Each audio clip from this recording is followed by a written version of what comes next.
We often speak about differences between fisher folk and fairman folk. But when I was standing on the banks of the Devon the other week, I was wondering about fig joins them together. And as I watched the water flowing recht through the Cabrach all the way to the North Sea, I was reminded about the importance of water to Aberdeen. And then I got me thinking about the water of life. Well, there's something that joins folk together. Nothing like a wee toddy of whisky to oil the wheels of human friendship. Now, I was surprised to find out that a while back, in the 1600s or so, it was the women folk that made the whisky. They did it in the kitchen. Aye, right there when they were masking the porridge or mincing tatties, they would distill some whisky. It was not until the Union of the Crowns that things began to change. When Scotland and England got together, taxes got increased. And when the malt tax in 1725 was introduced, that's when whisky got underground. Aye, nobody wanted to pay tax. So they get up into the hills here in the Cabrach and in other places and all, and bigot illicit stills. Now it was the mannies that knew the job, for it had to be done at night by the light of the moon, so that nobody would see the smoke rising up for the fires at the illicit still. Well, of course, there were excise men that were sent to hunt for these illicit stills, but folk got the better of them, and they had a wee signal.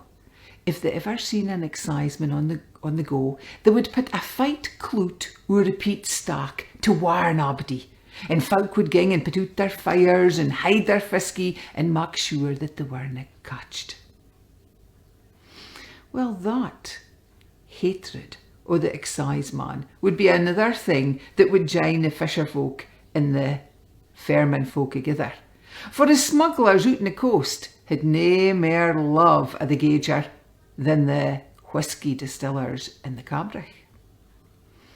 Aye, and there was a famous exciseman, Anderson was his name, that was round about Peterhead, and he was desperate to catch the smugglers. It wasn't an easy thing to do, though, for if a run was on, folk kept real quiet about it.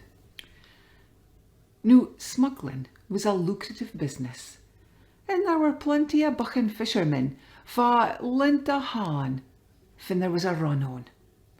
Aye, when there was going to be contraband brought ashore, they would be there to help load up the goods. Well, the Crooked Mary was ane of the luggers that was weel kent as a smuggling ship. And she would cast anchor just off the coast there and wait her night time. And when it got dark, she would look for a signal coming fae Slains or Cruden or Peterhead, and syne she would send a wee boatie ashore full o' contraband goods. Well, on the 18th of December, 1798, the message was sent round. But nae a word of mouth. Nah, nobody ever spoke about a run. Fit they did instead was, they put a tartan plaid o'er the peat stack, and that was the sign that there was going to be a run that night. Well, Sax fishermen got together with a couple of carts and some horse, and they padded up the wheels and padded up the hooves of the horses so that they wouldna make muckle noise. And Philip Kennedy, the boss that night, led them down the pathy, down a steep cliff pathy, down to the bay just north of Slains Kirkyard.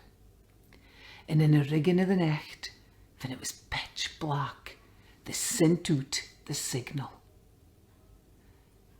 And syne they waited.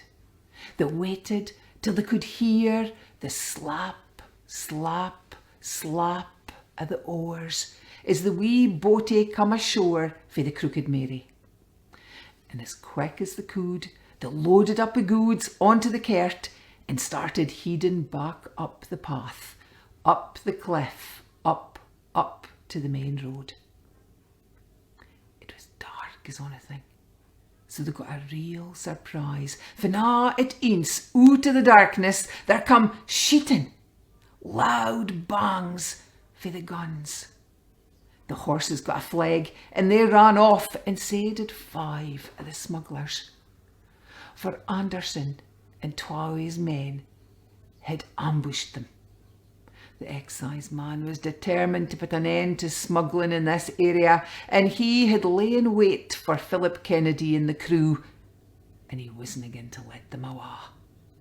Well, Philip stood his ground, but he was nae match against 3 men, and though he drew his sword and fought as brave as he could, it wasn't long afore they overcome him, and they left him there for deed.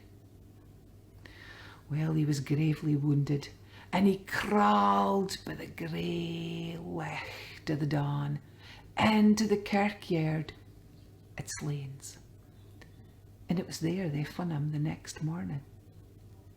And with his dying words he said, if abody else had bid, the goods would have got through, and I wouldn't be lying here taking my dying breath. And if you ging to Slains kirkyard, you'll still see the gravestone where Philip Kennedy was buried. And it stands there as a grave reminder of the fact that folk will do onything to avoid paying taxes.